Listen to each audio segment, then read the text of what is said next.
Hello, everybody, and welcome to a brand new episode of All Queued Up, your review podcast tied to streaming services like HBO Max, Disney Plus, Netflix, what have you. I'm your host, Greg Gates, and with me always is Maya Don Fisher. How's your week been? It's been a week. For the most part, it's been pretty good. Doing a little painting. Picked up my first ever Warhammer miniature. I'm going to enter it into a painting contest this month. Most of the way done with the base coat on it. I'm going with a different paint scheme than what's traditional for this type of piece because, it's not a Warhammer painting competition. It's just a painting competition. And the only rules are it's got to be painted with at least 3 different colors and it's got to be based. Well, it's going to be based and it's already got 4 different colors on it and more to come.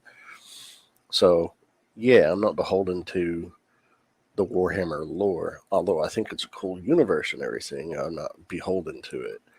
I know next to nothing about Warhammer. Well, I don't know much, but I know they make some incredible fucking models, but they're expensive as fuck. They're incredibly expensive compared to the miniatures that I normally buy, which you have to build them. In this piece, it was like 50 some pieces for a little 2-inch miniature. But it's a mech and it has like 4 different arms that you can construct, and you can use a combination of any 2 sets of arms.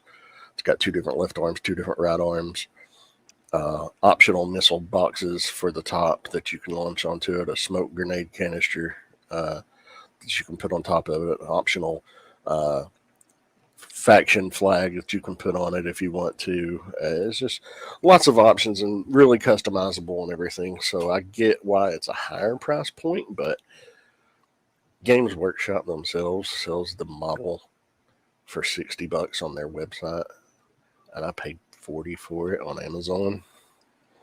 But I know it costs only average $50, and I was just like, Jesus, for one model. But hey, I've got one of those credit cards, so. That's not bad.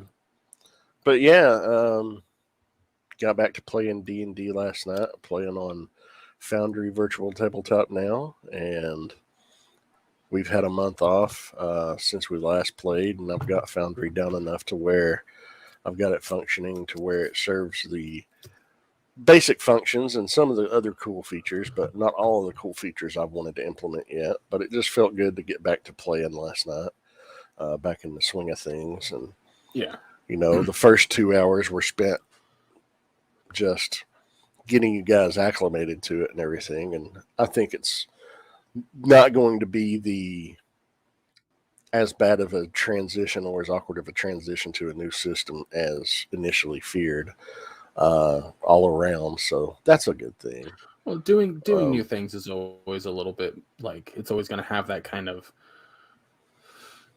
that feeling of unease. That feeling of unease, yeah. Mm-hmm, yeah. So, but yeah, watched football. Unfortunately, the Kansas City Chiefs are going to the Super Bowl. Fuck them. As a card-carrying member of Raider Nation, I fucking can't stand the Queefs. I was wanting Cincinnati to go back, but they just couldn't pull it out this time. Deadlock the fact that the Eagles are going. I mean, no offense to 49ers fans, and I know you guys are big 49ers fans that I play with our weekly game nights. And dude, it was crazy that the Niners even made it to the fucking playoffs in the first place after our second string got injured to bring in Brock Purdy, our third string, and he was just like he was killing it. And then kid's amazing. His arm, yeah, absolutely. And then his arm got fucked. His arm got on a play that didn't look that bad. But it ripped a fucking ligament in his elbow on that play. And that's why he couldn't come back in. And they when you go to a 4th string quarterback, ooh, That's usually not good. Yeah, that's not good. Well, and Tom Brady officially retired this morning. So I saw yes, that. fuck him. Fuck him. I hate him so much. There's no chance that he's going to the Raiders. Thank God. Because I would have fucking turned in my Raider Nation card if that had happened. I would have. I'd be like, until this motherfucker's gone, I'm not a Raider. But yeah, other than that, it's just things have been kind of chill here. Tomorrow's Groundhog's Day, and I have my final session with my therapist of the past 2.5 years. She's not retirement age. She's only in her early 50s, but she's got 2 brand new grandchildren that are less than a year old, and she wants to spend time with them. So she's taking a minimum of a year off. So it's like an early retirement thing. So I'm going to Abingdon tomorrow to have my final in-person therapy session with her because, one, insurance requires I go once every 6 months in person. And it's been roughly 6 months since my last in-person visit. But, I actually want to see her. It's also her birthday. I'm also meeting my new therapist, which is going to be her replacement during the session. So, looking forward to that. But, yeah. Other than that, things have been pretty chill. Been colder than hell. I was like, for California, it's been pretty fucking cold too. It hasn't gone above 55 in like, and I know that's fucking sunny and warm for you guys, but one day last Wednesday, when we recorded, and I had to go out and get some lab work done for my labs. Give some blood for my labs. It was 60 fucking degrees here, and I was just like, oh, it feels wonderful. The next day it was 28, and it hasn't been above 28 to 32 degrees in like a solid week now. Yeah. Well, how's your week been? Busy. My boss went on vacation Saturday, and he won't be back until this upcoming Monday. So I've had to go into work every single day. So you're working Friday, Saturday, Sunday, Monday, Tuesday, Wednesday, Thursday, Friday, Saturday, Sunday before you get a day off. Correct. Ew. Yeah, granted, Monday through Friday, I only work half days, but they're offset between open and close. So Monday I open, Tuesday I close, Wednesday I open, Thursday I close. Yeah, so that's just like. But Friday's all day open to close, though, right? Not this week. No, I only go in half. Oh, okay. That's good. But you do have to do open to close Saturday and Sunday. Likely, very likely. I'll see what Linda wants to do because we'll see what the schedule is. We'll see what we have coming back because he put a big old question mark on Sunday, so we'll see. Mm-hmm. Saturday is open to close, but that's because it's going to be busy. It's right after the 1st. Everyone's moving, so. Yeah. But Saturdays are always traditionally the busiest work day for something like a U-Haul. Yeah. Well, the thing is like other than Monday, I'm usually busy Tuesday, Wednesday, Thursday. I'm doing something around the house. I'm doing chores. I'm doing something I need to do. And so I've had like yesterday, I get up, I do a couple things around the house that I normally do, go to work, come home at 5, and like I get to warm up some microwavable burritos, and then we were playing. And I didn't get offline until I had to go to bed. So then I woke up this morning, went to work, and then I had to rush home because we were trying to record because I have to go grocery shopping in like a couple hours from now. So yeah, and usually this is also the day you traditionally do laundry as well. No, I do that Thursdays. Oh, you do it on I would do it Wednesdays if I worked. I would do it Wednesdays if I worked Thursdays. But I am doing laundry tonight because I'm kind of out of clothes.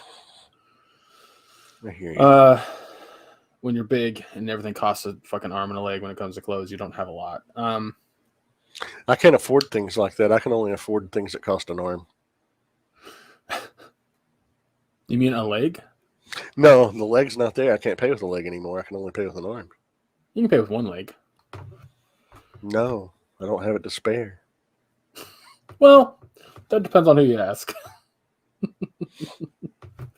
um, but yeah, so it's just been exhausting, and oh my gosh, and then like I don't have a car, and like Friday afternoon, I'm talking to my boss, and I'm like, hey, so my dad and I are doing this car, and he goes, hang on, he calls like the landlord of the place, the guy who owns where we are.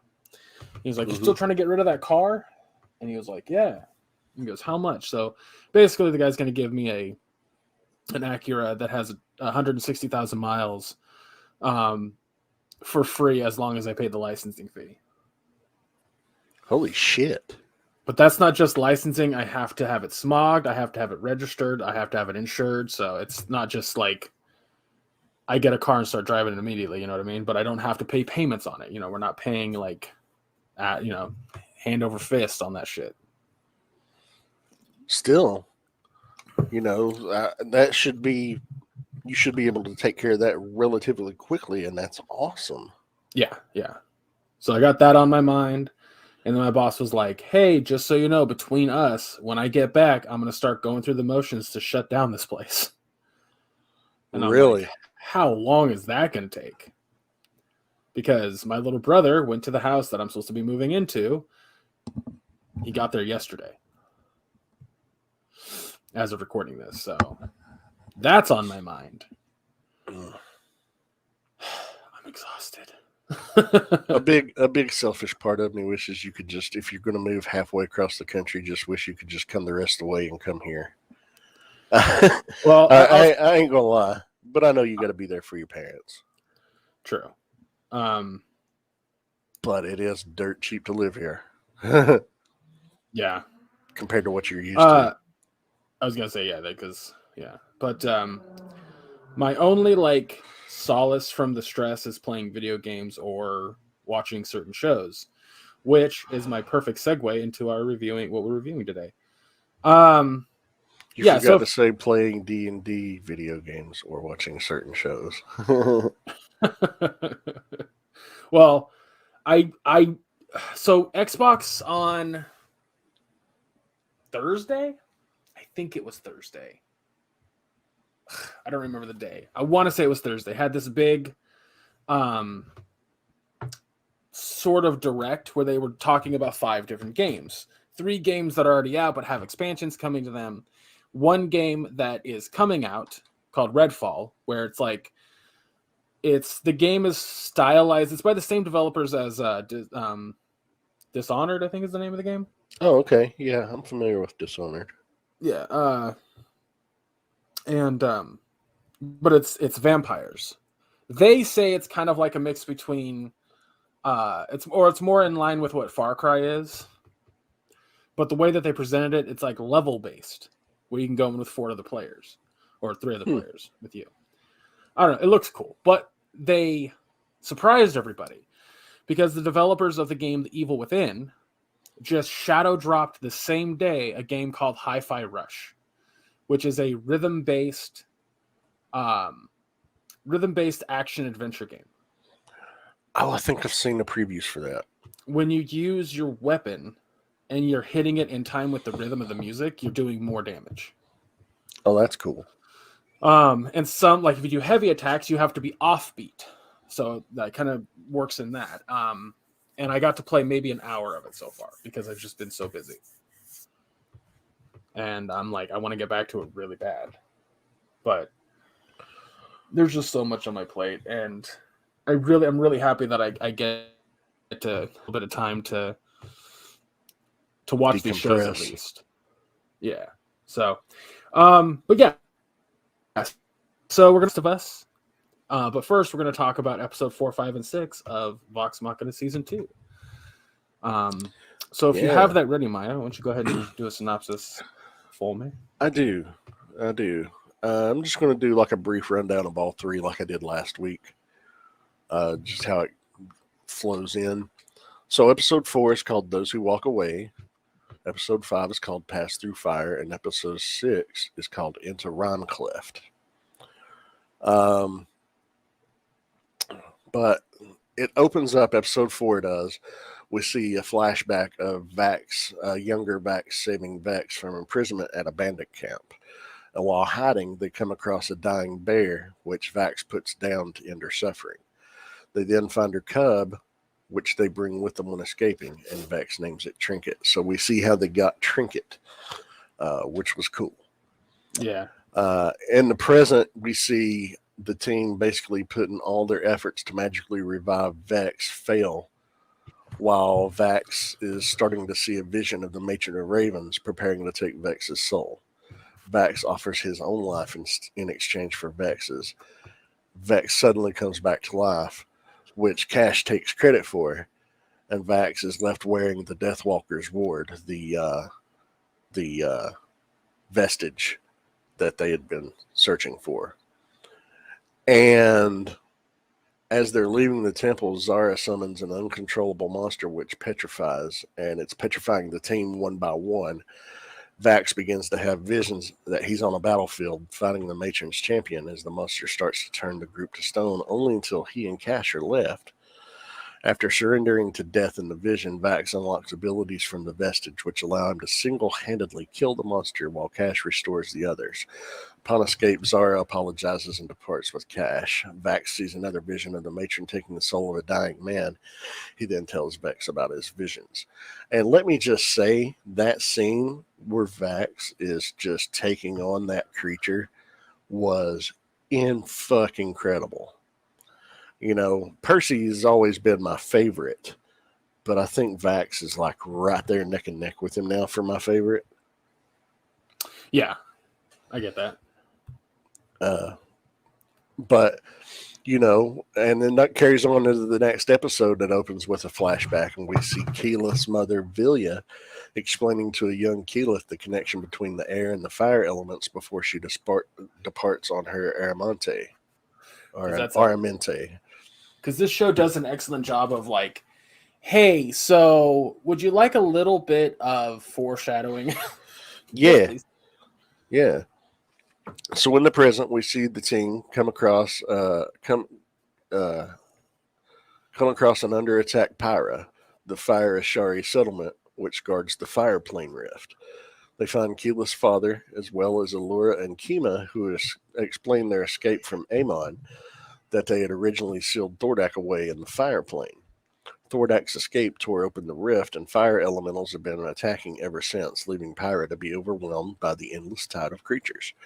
Keyleth initially struggles, but recalls her mother's words and passes through the rift, and on the other side, she transforms into a giant fire being and closes the tear. The Fire Ashari leader blesses her mastery of air and fire. She is yet to master water and earth. Allura and Kima stay behind to continue helping the Ashari, but then will head to Whitestone. Anna Ripley, using a magical orb, has been observing Vox Machina. Ripley informs Umbrasyl, who has conquered Westruun, of Vox Machina's plan to fight the Chroma Conclave. A group of Goliaths are also seen in Westruun. That was the end of episode 5. In episode 6, into Rhymecleft, it opens up with Grog having a nightmare where he's endlessly killing people with his sword, Craven Edge, including the rest of Vox Machina. Following Vax's vision, the group heads into Rhymecleft to find Osissa's mate, Kamalajuri. Kamalajuri agrees to grant them more knowledge of the vestiges if Vox Machina can successfully complete a challenge of their choosing. Of the options, they settle on the Wound Him challenge.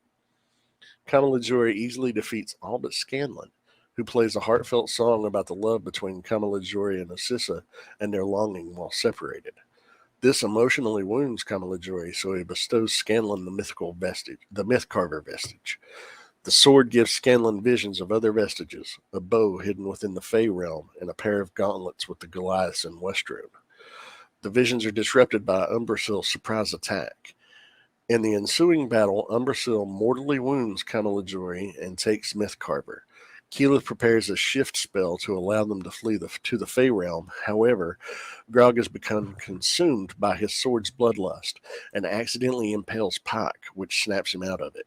As Keyleth finishes the spells, Umbrasyl disrupts it enough to split the party, and only Keyleth, Percy, and the twins make it successfully to the Fey realm, leaving the whereabouts of Pike, Scanlan, and Grog unknown. and that's where it ended.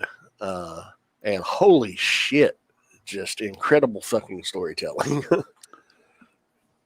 Oh yeah, it's so much fucking fun. Like we have awesome Keyleth backstory. We have this growing thing with the fucking Craven's Edge and Grog, and you see a concerned Pike because Pike, like, there's a moment where Pike, like, so in the fucking Critical Role campaigns, whenever there's something large, but maybe not as big of a threat, you'll hear Ashley Johnson be like, "It's a big boy."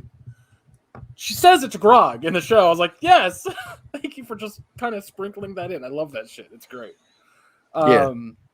Super happy about that. But so you get that awesome backstory, and then you get her fucking like it's very clear to me that the way that Matt kind of wrote the campaign for the characters was that as they're going and getting the vestiges, what they're actually getting is new stuff for themselves that makes them more powerful. And that's a very video gamey RPG sort of thing, but it's in a show, so much fucking fun. It just makes things a little bit cohesive, if you will. Like it's satisfying. When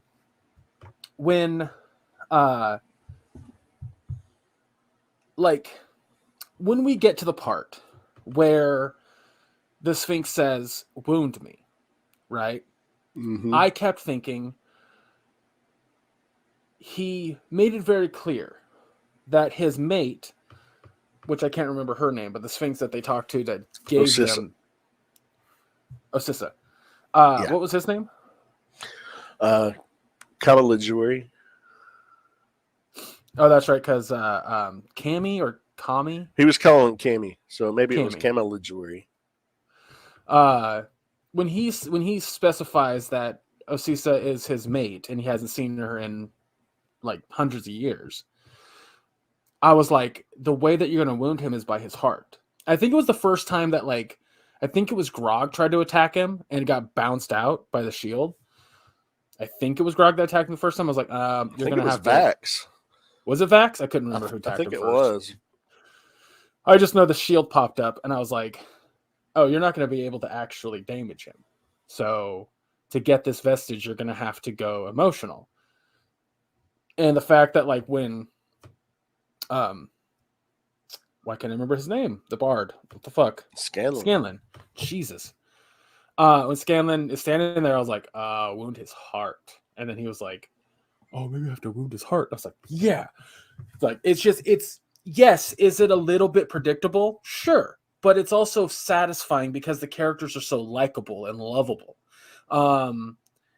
Like, even Percy, who's this brooding, emo, pretentious, kind of douchey guy on occasion, there's still something about him that you are drawn to. And you saw more of that in season 1 than in this season, but none of the characters are unlikable, is my point. And I think that comes through because the actors that played them in the campaign made them likable. And so my point is that it is so nice. It's so nice to see a show that was written by voice actors that actually give a shit about the characters that they created, that you can't help but just adore them. So when a badass ancient dragon is going, I'm gonna fuck you up because I can, you're legit concerned. You're like, I know that they survived to the end because I've either know the campaign or I've seen clips or something to that effect. You know, plus it's a D&D campaign. Like, if a character dies, you know, that's a thing. But Matt is usually really good about, as a DM, like, bringing the character back in unique ways, which I've seen. So, but it's still, you're still concerned. Like, I don't know the story of Vox Machina that much because I've not listened to the campaign as a whole, but I know certain bits. So I know certain characters' fates, right? And it's just, God, it's just so much fucking fun. Like, I didn't know whether Scanlan was going to be able to keep his vestige, that sword. and Yeah. and now we don't know where half of the fucking party is. They got split, which is a bad thing in D&D. Never split the party ever. It's a bad idea. It's always a bad idea So to yeah, split there's the just party, there's especially when there's vampires roaming about. but yeah, I don't know, just I just love this fucking show. Yeah, I really do. It's so much fun. It is. And trying to stay objective when reviewing it is difficult to do because it hits on so many things that I love personally. I love D&D. I love high fantasy. Um, and when we play, we get a little silly, and this show does all of those things, and it They does it do too. incredibly well. And I fucking love it, And this season so far, all 6 episodes, I'm giving an A+ so far. It's fucking, what more can you say about it? Yeah, we give a rundown, hit on the big beats, but there's so many details that you pick up from watching, like the Craven Edge, how Grog in his simple mind calls it Cravey, and he's like, feed me. He's like, I'm trying to, and he's trying to feed his own blood to it, and it's fucking atrophying his arm. And he realizes, oh no, okay, I'll get you some food from somewhere else. And, seeing shit like that, that's not, really talked about in these write ups.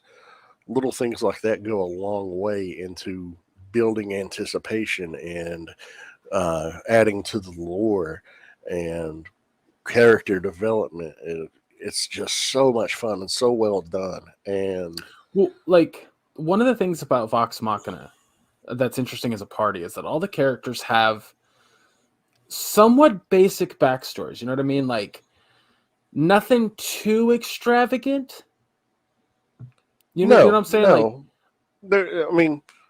Look at Percy. He's basically avenging his family. That's a lot of what season 1 was about. Was his family was betrayed, taken over, and it was about him, saving the rest of his remaining family, his sister, liberating his childhood home, and also overcoming the demon that had come to be within him in his desire for revenge. That's pretty standard in a lot of lore, in a lot of RPGs. It's nothing overly complex, but the way they did it was great shit. Pike, her journey to fucking reconnect with her goddess because she couldn't feel the Everlight anymore. And, she thought it was something she had done, or something that was done to her, but it was her own actions that had caused her to stray from the path. And she had that realization to fix that, repair that breach, so to speak. I just nothing outlandishly like, oh, I can't believe this. What?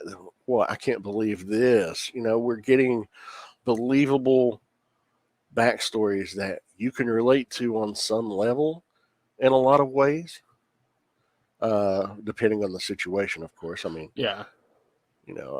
we're not Percy. We haven't had murdered families, and we're trying to retake our childhood home. So. Yeah, that too. But yeah, man, fucking show's incredibly well done. What I was gonna say is that the where was I? The thought I had about the characters. Oh, that's what I was gonna say. That's why I'm so excited for season 2, because they went each actor went a completely different route for their characters in season 2 or campaign 2. The Mighty Nine. Mm-hmm. I'm super fucking excited for everyone to see those characters because, and the fact that they announced it, oh my god, it's so good. So, But yeah, well, what grade would you give these 3 episodes? I already said A+. Oh, I didn't hear you. Same here. Um, sorry, I completely missed you saying A+. Must have cut out or something. I don't know.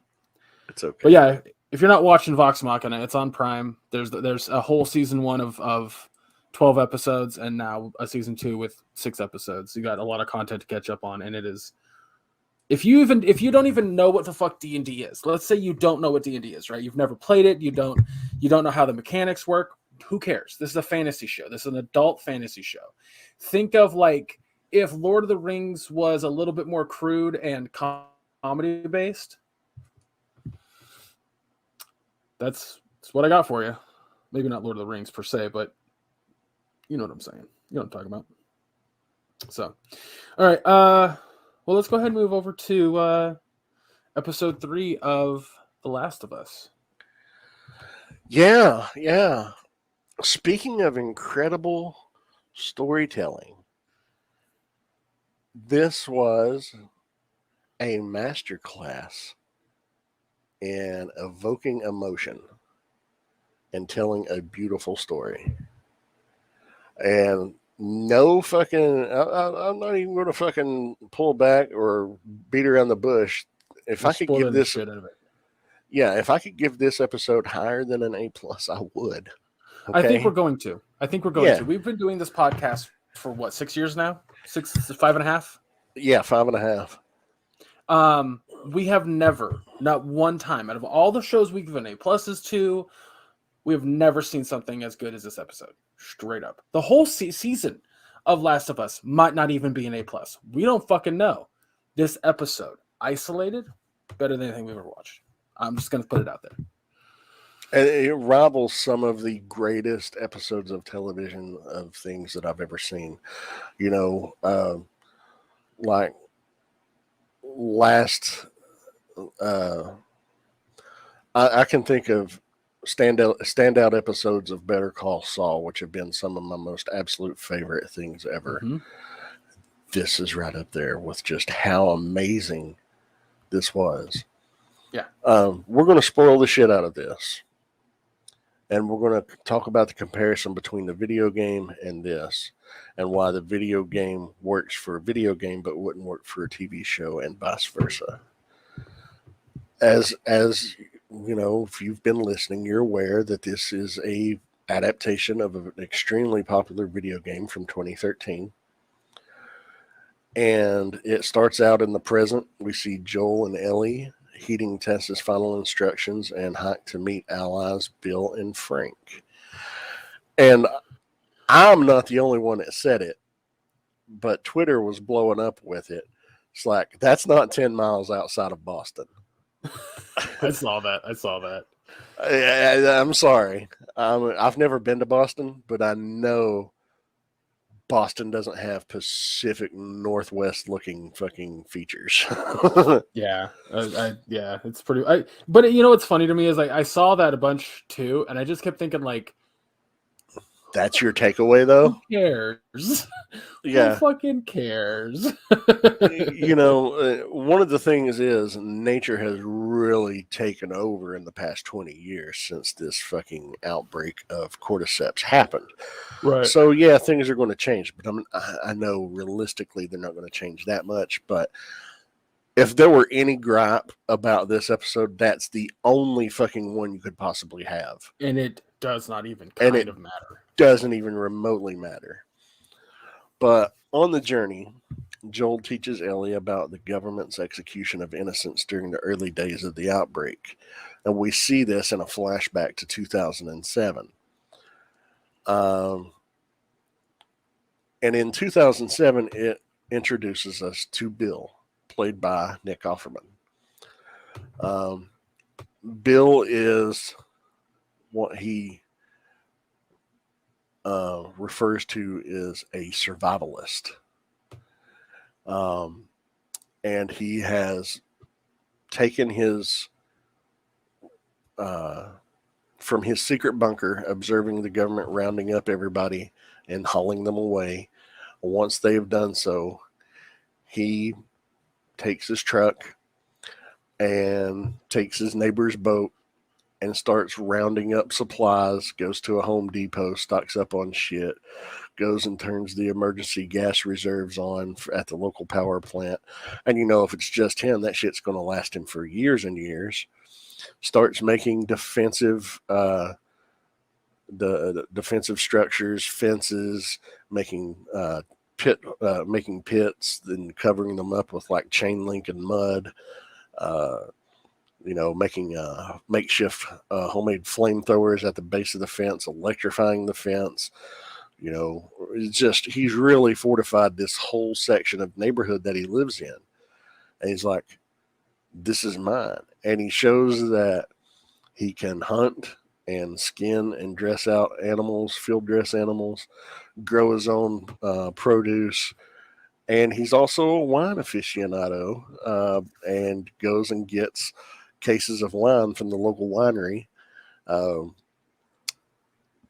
And after about 3 years of this, or no, how long was it before Frank showed up? I guess it'd been about 3 years.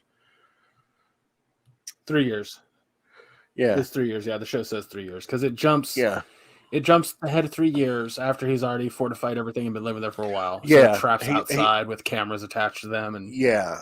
It starts in 2003 on Outbreak Day, or a week after Outbreak Day. That's when it originally started. Then it fast forwards 3 years, and we see Frank stumble onto one of his traps. And Bill helps him out. And he's like, where are you headed? And he said, Boston. He says, Boston's that way. He's like, no offense, but I'd really appreciate something to eat. Bill reluctantly gives in and prepares a meal and presents him with an absolutely extravagant meal of roasted rabbit and vegetables that he had grown himself, and then gives him some really nice wine. And they start talking and hitting it off.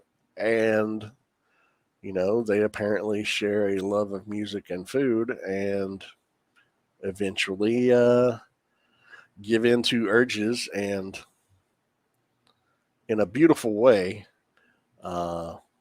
develop a romantic relationship between each other. And then, several years later, we learn that Frank's actually been in contact with Tess over the radio. And Frank and Bill enter into a tenuous friendship / partnership with Tess and Joel.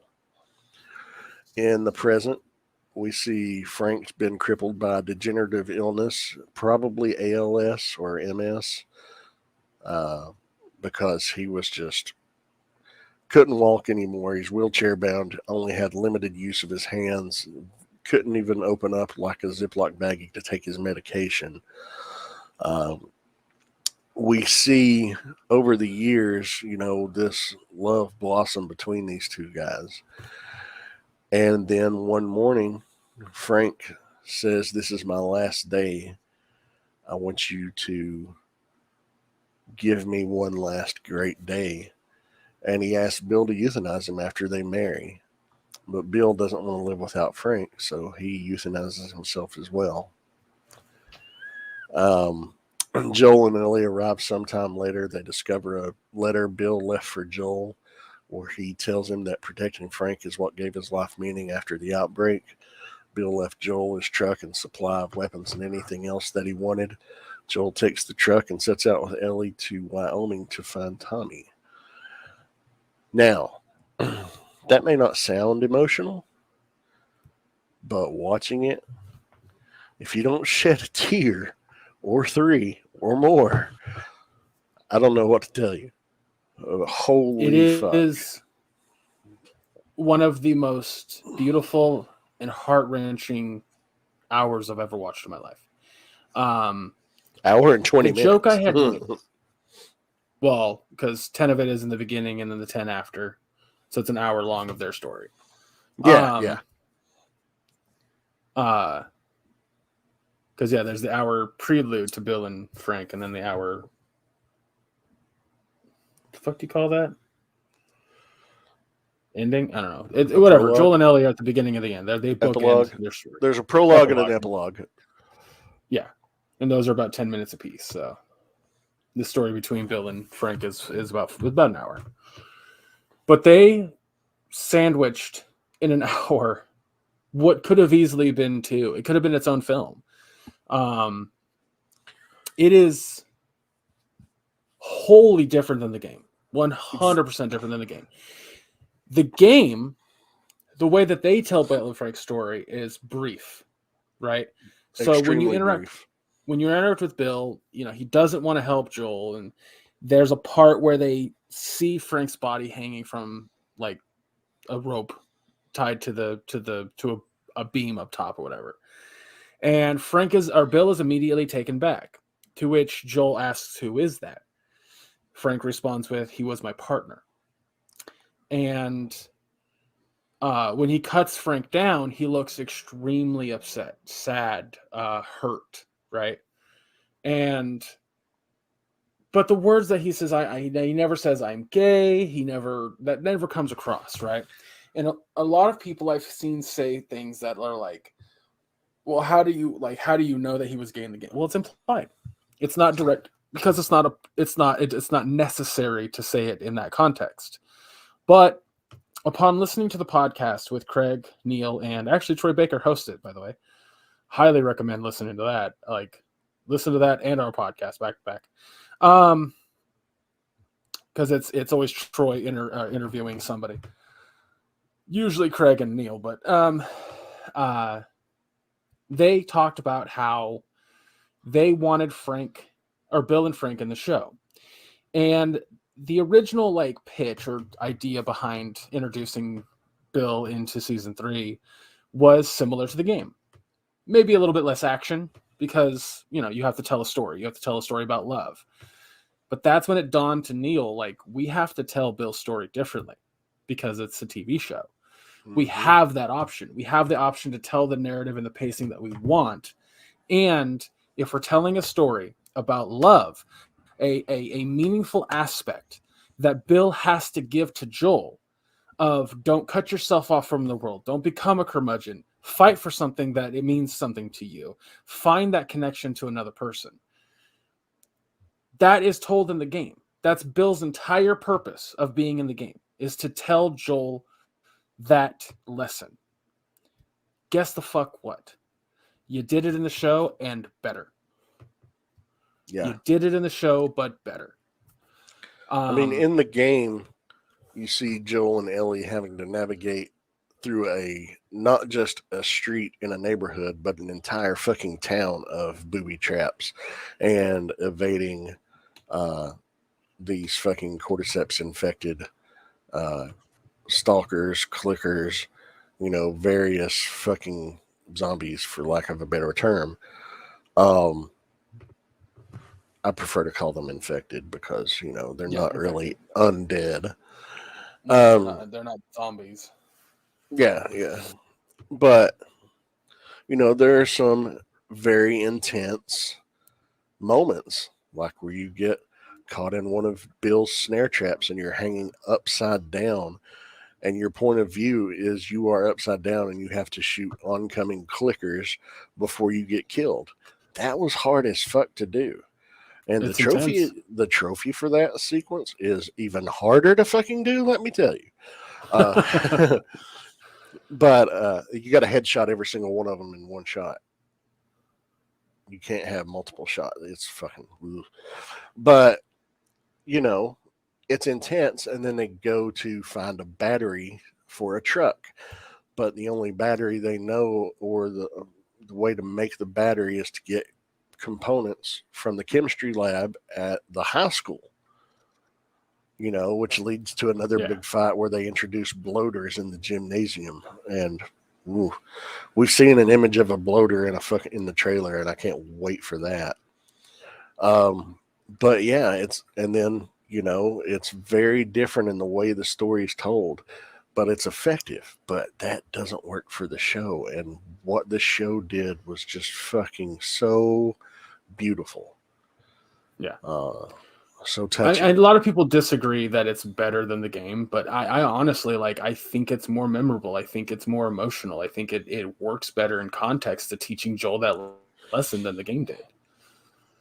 I agree. And I loved in his letter, he's like, to whoever finds this, but probably Joel. He's like, now that this is out of the way, I never liked you, but I respect you. We weren't actually friends, but kind of friends. But yeah, I laughed so hard at the yeah. But and this after they both cleaned up and showered, now Joel is wearing his green flannel shirt that he wears in the video game, and Ellie is wearing her red T-shirt with the design on it exactly from the game. So that's cool. Yeah, both of them are in the exact same costumes in that scene. Mm-hmm. Because it's very clear that like care to the game is painstakingly taken, but it's like you can't like. I'm so glad that Neil understands that you cannot tell the same story because Greg Mattson, I think I told you this, was going to tell he's like, I want to tell the exact same story on screen. And Neil's like, I don't think you can. So I just did. Like, yeah, and this partnership between the two of them is paying off in spades.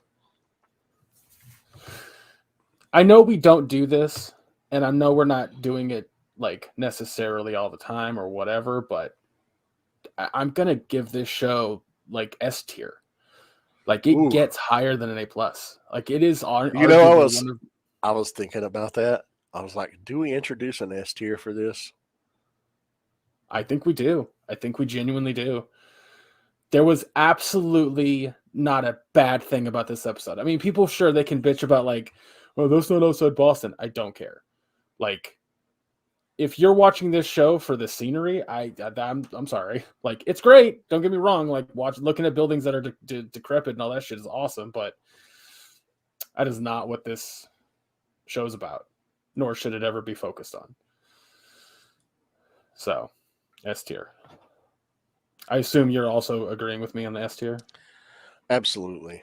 And this is going to be reserved for only the best of the fucking best. And this episode is just that. Yeah. S tier. Holy shit. Yeah, I just like completely broke expectations and told a story that I have never I've enjoyed a lot of post-apocalyptic content. Nothing on this scale. Nothing. This is new, entirely new from start to finish. The Walking Dead never pulled off an episode like that. That's for damn sure. Yeah. So with that being said, we should probably wrap it up because I guess I got a little bit of time, but we did rush through those reviews. We did. So I want to bring something up to you because I don't know how you feel about it. I was thinking about adding the show Poker Face by Ryan Johnson. That's on Peacock. With Natasha Lyonne? Yeah. I'd be down for that. I mean, I really like Natasha Lyonne. I really like fucking Ryan Johnson, so I got a soft spot for her anyway. All right, well, there you go. So there's 4 episodes on Peacock right now. Okay. I'll get caught up on those, and we'll start reviewing it next week. Well, that's how they dropped it. They dropped it with 4, and then I think there's 8 after that. Okay. So 12 total, yeah. But yeah, well, sure we'll have a little bit of extra content to review, but whatever. Let's see. Poker Face. Taser Face. Episode 1 through 5, because 5 will be out by the time we review it. So, all right, that's in my notes. So, on that note, everybody, we're gonna call it here. Next week, Last of Us Episode 4, which takes place in the if you know the game, it takes place in Kansas City. Although in the game it was Pittsburgh. Was it Pittsburgh? In the game it was Pittsburgh, but they shifted the location to Kansas City. Huh. Well, if you watch the trailer, which it's like a minute-long trailer to the episode, you know exactly what they're going to be dealing with to a degree. Because I know it's not going to be just like the game, but it's not good news. I'll just say that. And the episode is called "Please Hold My Hand." So I'm expecting another emotionally charged fucking episode, as we got in episode 1, 2, and especially fucking 3. God, if there was ever an adaptation to break the bad video game curse, it'd be this. But we've had a lot of really good video game adaptation stuff here lately. So Yeah, yeah. And here's the thing. It's February 1st. If we even get treated to any more TV that comes close to this good, holy shit, we're in for a treat this year. yeah. Oh yeah, there's a lot coming out this year that I'm thinking is going to be a close contender. I really do. But we'll see. We'll see how that. Oh, pardon me, how that works out. So, but yeah, also Vox Machina season. I put season 3 down. That's weird. Season 2, episodes 7, 8, and 9. Since I'll drop at the same time, which is honestly like one episode of other shows. And then Poker Face episode 1 through 5, which is on Peacock. Peacock. It's like we've been doing this podcast for so long together. I know. But yeah, so I'm looking forward to all that. I'm hoping Poker Face is good. I mean, Rian Johnson to me has a really good track record. I love fucking. Well, I mean, you this audience has heard us fucking talk up Last Jedi ad nauseum. One of my favorite episodes from Breaking Bad is the one he directed, The Fly. And I love fucking Knives Out and Glass Onion. So Rian Johnson is a fucking fantastic writer director. Which you need to watch Knives Out. I know.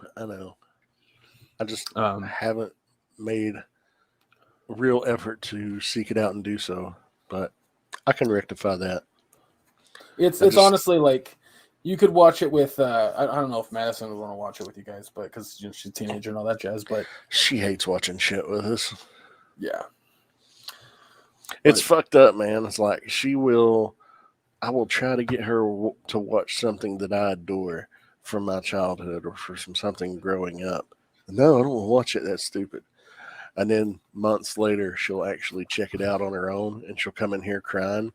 Like, I love that. It was so great. And I'm like, why wouldn't you watch it with me before? Because you're not cool, Dad. Mom. Yeah, that's the thing we're trying to figure out. You know, sometimes it's dad, sometimes it's other mom. It's weird. I messed up right there. Like, I said the wrong gendered name, and I was like, whoops. Whoopsie-doo. That's the thing, you know. That's something that we struggle with because it's like, what am I? I'm just a parent, you know. Yeah, gender neutral parent for sure. But it's like, can you just call your parent? Like, you're not cool anymore, parent, and then slam the door. It doesn't have the same, sting. You know what I mean? You know what I'm saying? Yeah. But yeah, man. I'll check it out and see if she's interested. She probably won't be though. Yeah. Well, the reason I say that it's like she could is because it has like I think it's a couple rated R moments, but it's mostly PG-13. So like it's not family friendly. I use quotation marks. You couldn't see me there. But it's definitely like not bad. Like there's no inherent sex moments. It's a murder mystery. You just got some cussing, really. Okay. Well, she's used to that shit. Right. But yeah, so yeah, and an audience, if you haven't checked out Knives Out, do that, and then fucking Glass Onion is on Netflix, so check that out as well. I don't know where Knives Out is at. I'll find it. I mean, I could just do that right now. Let's see. Watch Knives Out. It is on Hulu with a premium subscription. And everywhere else it's rentable. So that's a thing. You have Hulu, right? Premium? I do. Yeah. Well, not premium. It's part of my Disney Plus bundle. Well, you might be able to watch it there, but No, I love a good murder mystery, and that one just hits all the notes for me because it's also funny. It's got some comedic moments in it. But Glass Onion is like the only character that comes back from Knives Out is Daniel Craig's character. And he's awesome. I fucking love his character. But anyway, so that's gonna be it, everybody. Make sure you check out the YouTube channel. That's way at the bottom of my fucking list. Actually, I'm gonna change this. So let me just say, check out our social medias. That's where we're gonna add things to our list if we add them. We're not going to this week because we have 3 things to review, and that's just gonna take up too much time. So, but go check those out. Go give those a follow. We should upload certain things on there, but we never do. So, I mean, we're try. It's I'm busy. But yeah, all queued up on just about everywhere. Search that. Follow us. We love you. Check out the Teespring store if you want some merch with our cartoon faces on them or the logo to the show. Let us know that you did that, and we'll give you a little shout out. Also, all the proceeds go directly into the podcast, paying for services that we use to make this podcast possible. I think I'm done promoting the YouTube channel. It doesn't really benefit us. You know what I mean? Well, I mean the links there. You know. Yeah, that's part of the socials. So I think I'm gonna take that off of my ending stuff. But anyway, yeah, that's it. Maya, where can folks find you? You can find me on Facebook under my name, Maya Don Fisher. It's a public profile that is also linked to my Twitter and Instagram pages. So it's your one-stop shop for everything I'm up to. What about you, Greg? Where can people find you? Chub Rock Geek under all social medias. I enjoy uploading clips of video game stuff to my Twitter handle. And you can find some pretty funny stuff there. As for my TikTok, I'm gonna try to start uploading stuff there, so we'll see. But yeah, that's it for me. But yeah, guys, remember episode 4 of Last of Us, episode 7, 8, and 9 of Vox Machina season 2, and episodes 1 through 5 of Poker Face. Go check those out. And join us next week. It's gonna be a doozy. It's gonna be a fun one. Thank you guys so much for listening. We really appreciate it. And always remember, fuck the GOP. Fuck the NRA. Donate and help where you can. And we'll see you next week. Take care, everybody.